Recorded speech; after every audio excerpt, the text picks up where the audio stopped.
Hello everyone. तो आज हम बनाने जा रहे हैं बिहार का बहुत ही फेमस लिट्टी चोखा, जिसके लिए मैंने यहाँ पर 3 मीडियम साइज़ के बैगन लिए हैं और इनको मैंने बीच में से कट करके देख लिया है कि ये ख़राब तो नहीं है, और इनको मैंने धो करके अच्छे से सुखा भी लिया है। तो अब मैं इस पर करने जा रही हूँ सरसों के तेल की कोटिंग। सरसों के तेल की कोटिंग से जो बैगन है वो बहुत ही जल्दी भुन जाते हैं और उसका जो टेस्ट आता है वो भी बहुत ही अच्छा आता है। तो इसी तरीके से हमें सारे बैगनों की कोटिंग को सरसों के तेल से कर देनी है। और जैसे ही बैगनों की कोटिंग हो जाएगी हम इन्हें गैस पर भुनने के लिए रख देंगे। गैस की फ्लेम को हमें लो टू मीडियम फ्लेम पर ही रखना है। बहुत तेज़ फ्लेम पर ऊपर से बैगन जल जाएगा लेकिन अंदर से नहीं पकेगा, इसलिए कोशिश कीजिए कि लो फ्लेम पर ही इसे भूनिए। तो बैगनों को भुनने में करीब 10 से 15 मिनट का समय लगता है और इसे हमें घुमा घुमा करके पकाना होता है, नहीं तो बैगन एक तरफ से जल जाएगा और दूसरी तरफ से पकेगा भी नहीं। तो 10 मिनट बाद करीब मेरा हमने चेक किया है तो बैगन जो है वो पक चुके हैं, तो इनको हम गैस पर से उतार ले रहे हैं। बैगनों को हटाने के बाद अब हम इस पर भूनेंगे टमाटरों को। तो इसमें मैंने भुनने के लिए 2 टमाटर लिए हैं जो कि थोड़े बड़े साइज़ के थे। इन दोनों टमाटर को हम गैस पर धीमी धीमी आंच पर करीब 5 मिनट के लिए भूनेंगे। 5 मिनट बाद देखिए टमाटर भी भुन करके एकदम अच्छे से तैयार हैं। तो गैस की फ्लेम को बंद करके हम इन्हें ठंडा होने रख देंगे। अब सत्तू के लिए मैंने यहाँ पर लिया है एक कप सत्तू। इसमें मैं मिला रही हूँ एक बड़े साइज़ का प्याज जिसको मैंने बारीक बारीक काटा है, 6 से 7 लहसुन की बारीक कटी कलियाँ, 4 से 5 बारीक कटी हरी मिर्च, ढेर सारा हरा धनिया, 2 अचार की कलियाँ, 2 टीस्पून मैंने यहाँ पर सरसों का तेल लिया है, और यहाँ पर मैंने लिया है आधा नींबू का रस। तो ये नींबू का रस आप जितना खट्टा खाना चाहते हैं उस हिसाब से आप कम या ज़्यादा भी रख सकते हैं। इन सबको मिलाने के बाद मैंने इसमें डाला है आधा टीस्पून मंगरेल, जिसको हम कलौंजी भी कहते हैं, और आधा टीस्पून मैंने इसमें डाली है अजवाइन, और 1 टीस्पून नमक।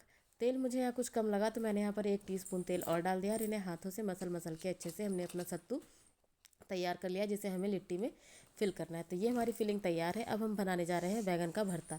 तो बैगनों को मैंने यहाँ पर पहले ही जब ठंडे हो गए थे तो इसको छील करके धो लिया था। तो अब मैं इस चाकू से इसकी डंठल को काट करके अलग कर दे रही हूँ, क्योंकि डंठल के साथ हम इसे बिल्कुल भी मैश नहीं कर सकते, इसलिए इसकी डंठलों को हम निकाल करके अलग कर देंगे। तो डंठल अलग करने के बाद इन बैगनों को हम हाथों से ही मसल मसल के अच्छे से इसका भरता बना लेंगे। अगर आप चाहें तो आप इसे चॉपर से एकदम चॉप भी कर सकती हैं, उससे भी ये अच्छे से मैश हो जाता है। लेकिन मैं इसे हाथों से ही मैश कर रही हूँ क्योंकि हमारे बैगन पूरी तरीके से पके हुए हैं, तो बहुत ही आसानी से ये मैश हो जाते हैं। तो बैगनों को मैश करने के बाद हम इसमें जब अच्छे से मैश हो जाएगा तो हम इसमें टमाटरों को भी हाथों से ही अच्छे से मैश कर देंगे। तो बैगन और टमाटर दोनों ही अच्छे से जब मैश हो जाएंगे, इसमें कोई भी लम्प्स नहीं रह जाएंगे, किसी भी तरीके का कोई रेशा टाइप का नहीं निकलता दिखेगा, तब हम इसमें ऐड करने शुरू करेंगे जो हमने अपनी चॉपिंग करके रखी है। मैंने यहाँ पर एक बड़े साइज़ के जो प्याज है उसको चॉप करके बारीक बारीक रखा हुआ था, उसको मिला रही हूँ। मैंने यहाँ पर 6 से 7 बारीक कटी हुई हरी मिर्च है, उनको मिला रही हूँ। और यहाँ पर मैंने जो लहसुन की क्वांटिटी रखी है वो थोड़ी ज़्यादा रखी है। मैंने करीब यहाँ पर 10 कली लहसुनों को बारीक बारीक काटा था, उसको भी मैं इस भरते में मिला रही हूँ। इन सबको मिलाने के बाद हम इसमें डाल देंगे बारीक कटा हुआ हरा धनिया, और इन सबको हमें अच्छे से इसमें मिक्स करना है। तो इन सबको डालने के बाद अब हम इसमें डाल रहे हैं कुछ सूखे मसाले। तो इसमें मैंने डाला है 1 चम्मच नमक, ये पूरी तरीके से स्वाद अनुसार है, आप कम या ज़्यादा कर सकते हैं। नमक के बाद मैंने इसमें डाल रही हूँ 2 टीस्पून सरसों का तेल। ये सरसों का तेल भी पूरी तरीके से ऑप्शनल है, अगर आपको अच्छा लगता है तो आप डालिए, अदरवाइज़ मत डालिए। आधा चम्मच मैं इसमें डाल रही हूँ चाट मसाला, और चाट मसाले के बाद अब मैं इसमें आधा ही चम्मच ऐड करूँगी गरम मसाले को। गरम मसाला भी पूरी तरीके से ऑप्शनल है, अगर आपको उसका टेस्ट अच्छा लगे तो आप डालिए, अदरवाइज़ आप इसे स्किप कर सकते हैं। अब इन सारी चीज़ों को हमें हाथों से अच्छे से मसल मसल के इन सबको मिक्स कर देना है ताकि सब अच्छे से मिक्स हो जाए। अब इन सबको मिक्स करने के बाद हम इसमें डाल रहे हैं आधे नींबू का रस। नींबू का रस भी पूरी तरीके से आपके ऊपर डिपेंड करता है कि आपको कितना खट्टा पसंद है।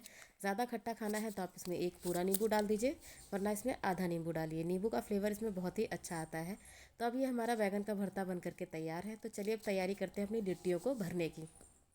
तो लिट्टियों के लिए मैंने आटा पहले ही यहाँ पर लगा के रख लिया था, जिसको मैंने आधी चम्मच अजवाइन और आधी चम्मच नमक डाल के गूँथा था। तो ये मैंने बहुत ही ना हार्ड गूँधा है ना बहुत सॉफ्ट गूँधा है, जैसे हम रोटियों का आटा लगाते हैं बिल्कुल वैसा ही इसका आटा है। तो अब मैंने सारी लोइयाँ काट के अब मैं इसके पेड़े बना रही हूँ।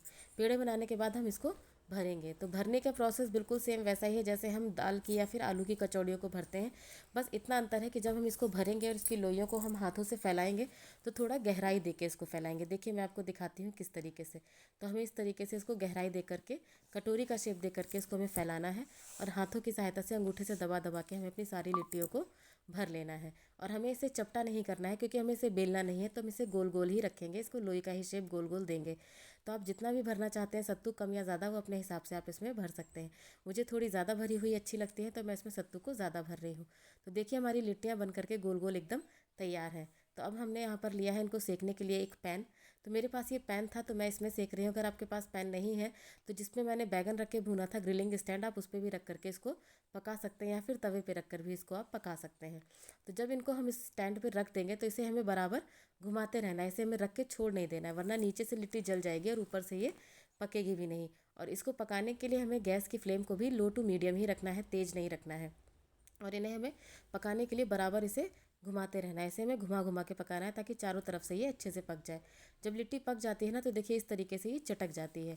तो जितनी जितनी हमारी लिट्टियाँ इस तरीके से चटकती जाएंगी, चारों तरफ से पकती जाएंगी, उनको हम हटाते जाएंगे। और जो बीच का स्पेस खाली होता जाएगा उसमें हमने जो किनारे हमारी जो लिट्टियाँ हैं इनको हम बीच में शिफ्ट करते जाएंगे, क्योंकि बीच में जो आँच है वो थोड़ी सही लग रही है और किनारे उतनी तेज़ आँच नहीं आ रही है, क्योंकि हमारी गैस की फ्लेम जो है वो लो है।